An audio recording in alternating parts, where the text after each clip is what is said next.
gotta run. Yes, there's a place in the sun, place in the sun. Oh, my life is done. Gonna find me that place in the sun.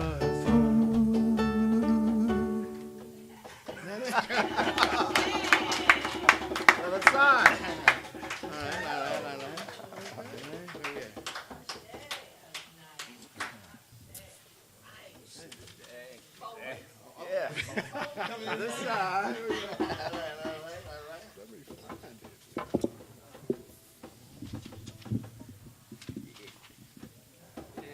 Want that down to a piece? See it better? Want that down to a piece? I can see it better. I can see it fine. Yes. We all do.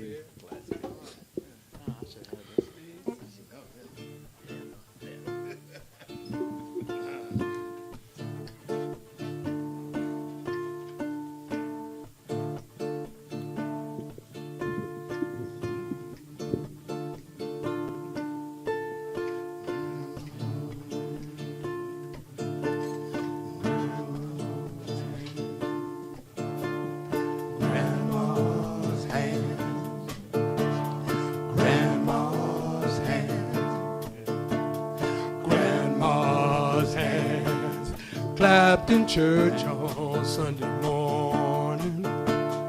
Grandma's hands played a tambourine so well.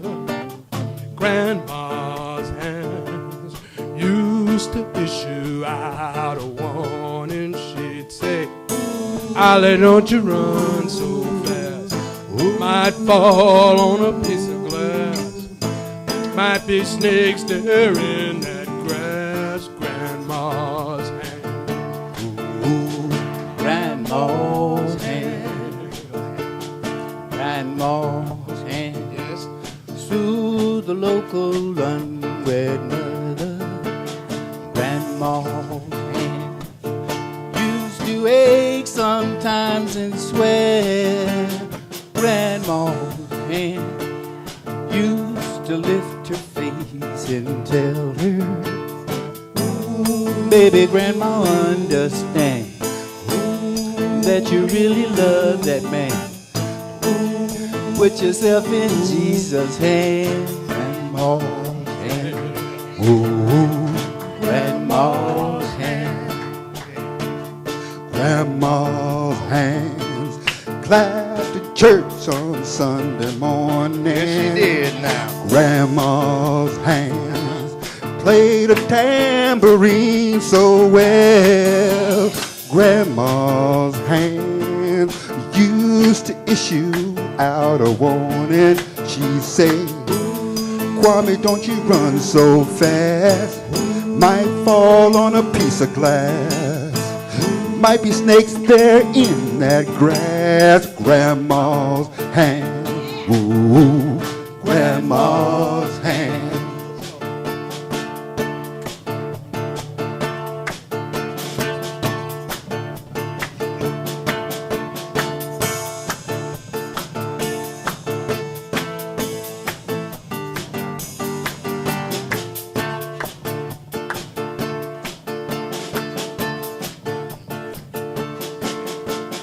Grandma's hand used to hand me a piece of candy. Grandma's hand picked me up each time I fell. My grandma's hand, boy, they really came in handy. She'd say, Millie, don't you whip that boy. What you want to spank him for? Or he didn't drop that apple core. But I don't have grandma anymore. And I don't have grandma anymore. But I don't have grandma anymore. When I get to heaven, I'll look for Grandma's hand. Ooh, grandma's hand. Grandma's hand. Grandma's hand. Grandma's hand. Grandma's hand. Now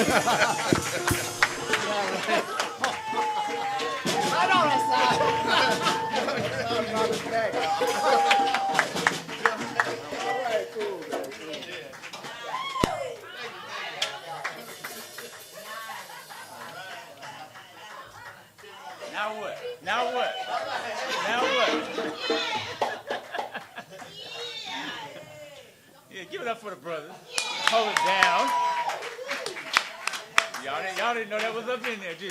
Uh-huh. See? Well, this is half our historical tribute, and Mama Akanke is coming forward this morning to share with us historical tribute.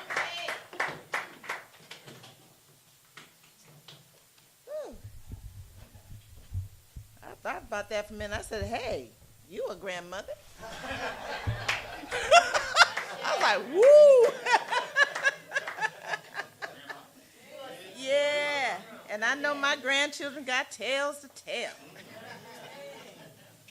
They good ones, though. They the grandmama kind, too. I had to blast some of my grandson's friends on Facebook because I have passwords and everything to everything they have. Daddy, give it to me. But I had to put a message out in bold letters to say my grandson is not a nigger. If you're gonna use that kind of language, do not put it on his page because his name is Jahi. You need to reject that word at every level. Don't accept that word. So I said that he's an intelligent, he's a beautiful young man, and you'll use language that reflects that and reflects his family. So if that's why you go, don't come. And then like we told Jahi, we'll shut the page down so you have to control what goes on in your life. That's grandma's hand. Classic grandma style. Yes. So anyway, whew, it's like, I believe I can fly. I believe I can touch the sky. I think about it every night and day. I'll take my wings and fly away. So that's this song for our ancestor that I'm getting ready to just say a few things about. And born on this day in 1892, Bessie Coleman. No, it's not Bessie Coleman's song. I dedicate that song to Bessie. All right now. We all know. That girl could fly. Yes. Could soar. Yes. So Bessie Coleman, she was born in Atlanta, Texas. Her mother and father was George and Susan Coleman. And she was the 12th child of 13 children. 13 children. We were doing it. Yes. We were.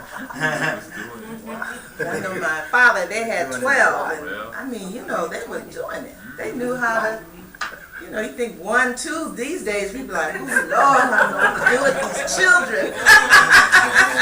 Could you imagine 13? But Bessie Coleman, she was really born a very determined and that kind of eyes on the prize type of spirit. You know, she was one of those first. So anytime you have a first, you are a first, you come in the world with that mark. You gonna be. You know, not a second, not a third. You're gonna be the first at something. Come on now. Like our Barack is the first. Yes. You know? And so, in her early years, they moved from Atlanta, Texas. And because her father was of Indian descent, they moved to the Oklahoma Indian Territory. And her mother, however, it didn't suit her. And so, I don't know what went on. But she took her children and she left. And she moved to Waxahachie, Texas. Waxahachie, Texas. Every time I say that, I think of Mama Jasiri and Slaughter Neck, Delaware. Where do you get these names? Waxahachie, Texas. Now, Waxahachie, Texas was, cotton was king there. The area was a hub of cotton yards, cotton warehouses, and mills. And there, blacks established their own religious, commercial, and social institutions. I think East 14th a long time ago, up and down the street. And it was there that her mother took up domestic work to support her family. There was a lot of children to take care of. So this is when the beginning of Bessie's hard work, because she helped the family's financial woes by picking cotton and assisting with washing and ironing that her mother took in. And Bessie also attended school, and it said she was a really good student in mathematics and that she loved to read. And she was really determined to get a good education. So with this, after completing 8 grades at an all-black school, see, you know, we know how to do it, at an all-black school in Waxahachie. She worked as a laundress until she and her mother saved enough for her to enroll in the Colored Agricultural and Normal University in Langston, Oklahoma. However, after her first year in the university, she ran out of money and she had to return home. Now that reminds me of my son, who after his first year of college ran out of money, stayed very humble, came home and said, we'll work it out. This is exactly what Bessie did. And somewhere along that way, she became infatuated with airplanes and dreamed of being able to view the world above as a pilot. So with this dream in mind, she worked and saved every possible penny she could. Now she had brothers in Chicago, and they invited her to join them in Chicago because they said the opportunities were greater for her. So in Chicago, she moved to Chicago, and there she became a trained manicurist. Sister with many trades there. And while she was there, she became acquainted with Robert Arnold, and he was the editor of a leading Chicago newspaper, the Weekly Defender. And she expressed to him a desire to fly, and that no flight schools in America accepted women, especially black women. And at his suggestion, Bessie began to make plans to go to France to pursue her dream. So at this time in 1920, France was viewed by many African Americans as a welcome change from the widespread racism in the United States. So it was someplace that, you know, I'm sure there was, well, you should go to France, man, they ain't doing it in France. And and it was during this time that jazz was introduced to the French and black culture, and black culture was born in Paris. African Americans, musicians, artists, and the Harlem Renaissance writers found 1920s Paris ready to embrace them with open arms. So here Bessie was off to France in 1920, and she began taking flying lessons at, now, my French is really not to say parlez-vous français? No parlez-vous français. But she began taking flying lessons at École d'Aviation de France. Pardon. Located at a small town near the English Channel. And her lessons included everything from bank turns to looping the loop to the aircraft maintenance. And it was by June 1921, Bessie was issued a license by the Fédération Aéronautique Internationale. And at the age of 29, very young age, she had earned the distinction of being the first black woman in the world to become a licensed pilot. All right. And she also in France learned difficult and dangerous air maneuvers for stunt and aerobatics. And returning home, she became a barnstormer. Anybody know what a barnstormer is? Well, barnstormer is, they rented cow pastures where they put on their air shows. They called themselves gypsies and flew low, zoomed high above the barns, and sometimes flew through the barns. And it was her daredevil stunts and hair-raising maneuvers that earned her the name Brave Bessie.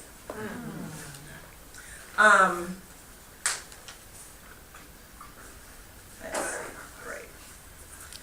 So she flew some planes that were called the Curtiss JN-4D, and she also flew Army surplus aircraft left over from World War I. It says during her trip, she often gave lectures to school and churches to encourage young black men and women to enter aviation. Think of the Tuskegee women. On one occasion in Waxahachie, she refused to give an exhibition on white school grounds unless blacks were permitted to use the same entrance as whites. So she was also doing some other work. You know, she was conscious. The request was granted, although the races remained segregated once inside.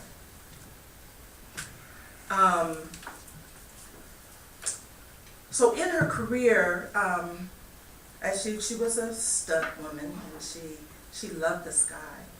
But in 1924, she had her first major accident. And from that, she took a year off to recover. However, on April 30th, 1926, she died along with her mechanic and publicity agent. She died during a test flight before a show sponsored by the Negro Welfare League in Jacksonville, Florida.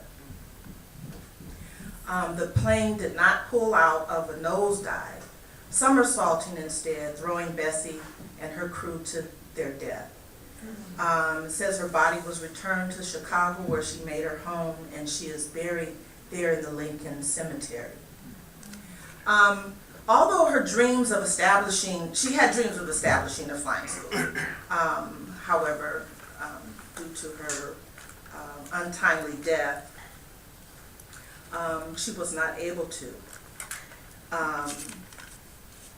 But it says, although her dreams of establishing this school for black students never materialized, the Bessie Coleman aerial groups were organized after her death.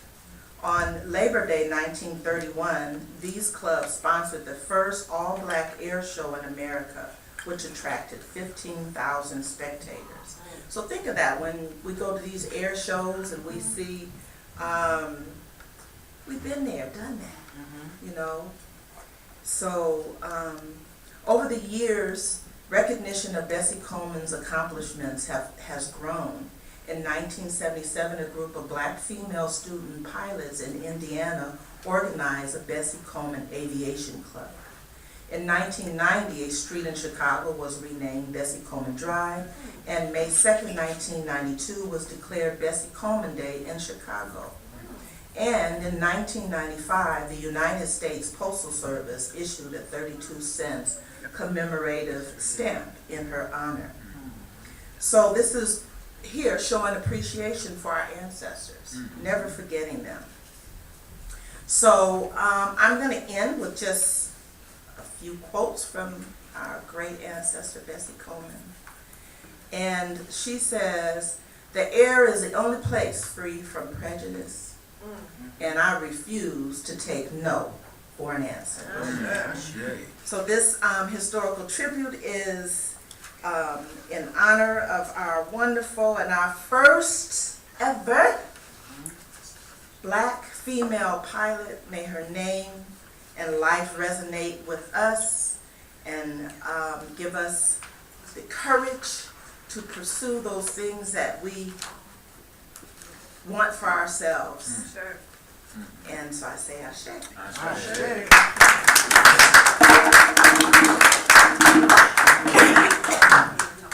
2014, Larry Reed, District 7, has been fighting for the last 10 years to get Bessie Coleman Boulevard, and it will be unveiled February 13th to 14th for the ribbon cutting ceremony and a statue in her name. Where?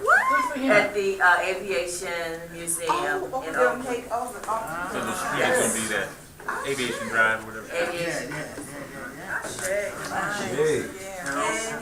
Oh, and Eda Omaday has been invited to the unveiling.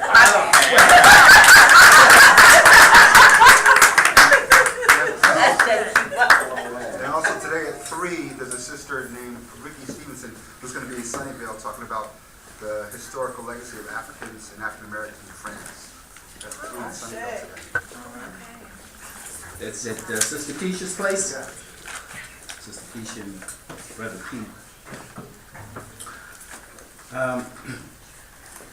We've come to that time in this worship service known as the Litany of Sacrifice. And the Litany of Sacrifice offers us an opportunity to give back a portion of that which we have received for the week. And we have 2 young princes moving amongst you. That goes in the basket. Brother Kepra is assisting. I will need assistance at the altar. I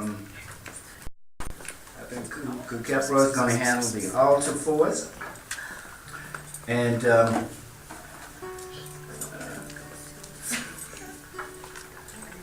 as you prepare your sacrifices, this morning's inspiration reading comes from a book called Essays in Ancient Egyptian Studies by Dr. Jacob Carruthers. And many of you will recall that Dr. Carruthers presented this book at the same time that Molana Karanga submitted his book to Husia. Many of us were at that conference, and it was a grand experience, one that I continue to remember, one that I cherish, one of those events in one's life that you look back with great comfort in having been a part of it. The passage that I'm looking for is on the very first chapter, and he talks about the redemption of ancient Egypt, and he quotes a brother named Mabona. Mabona says, "But to arrive at the proper estimation of the culture values of any society, it is necessary to grasp the first philosophy, or rather the metaphysical attitude which underlies these values. History and archaeology show that there has been in Africa a civilization which extended from Egypt to Angola, from Timbuktu to Zimbabwe. This civilization consisted of a complex of cultures which in their structure showed a marvelous formal and thematic uniformity to be observed in their literature and their mythologies." And Dr. Karanga says that Mobano's statement presents a basic challenge which is confronted by those who are attempting to redeem ancient Egypt as a vital part of the heritage of African people. The grasping of this philosophy or metaphysical attitude may well be the final phase in reestablishing Egypt as an integral part of the Black past. He says, "We certainly have a great start in this direction because starting in the first half of the 19th century, the great minds of the African race have constantly kept alive this endeavor." He mentioned some of those foundational workers: Hosea Easton, Henry Highland Garnett, Martin Delaney, Edward Wilmot Blight, Bishop Henry McNeil Turner. A lot of these names are kind of vague to many of us in in contemporary time, but as we study black history and you delve deeper and deeper into that, these are the names that you find. You find these brothers that was there to establish our linkage to Africa and the greatness of Africa, and I claim on ancient Egypt at that time. So we give thanks to the ancestors for their tireless work and their tireless effort, and it gives us a perspective for the work that we are attempting to do here at Bose. I think we can very easily align ourselves with those, with the works of those at that early point in history and throughout. Okay, and so having satisfied your sacrifices, let us stand for the reciting of the litany of sacrifice. Thank you. You'll find a copy of that litany of sacrifice